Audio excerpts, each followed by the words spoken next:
Hello hi, నేను టమాటా పచ్చడి కొత్తిమీర టమాటా ఉల్లికాయలతో పచ్చడి చేయబోతున్నాను. ఒకసారి ట్రై చేయండి.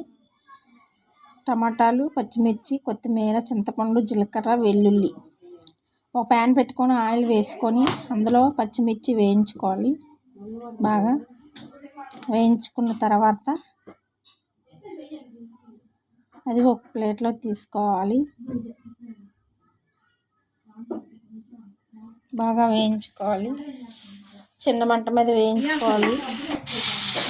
తర్వాత కొత్తిమీర కాడలు, చాలా టేస్టీగా ఉంటుంది పచ్చడి. కొత్తిమీర కాడలు వేసి బాగా దగ్గరగా వేయించుకోవాలి, పచ్చివాసన పోయేదాకా.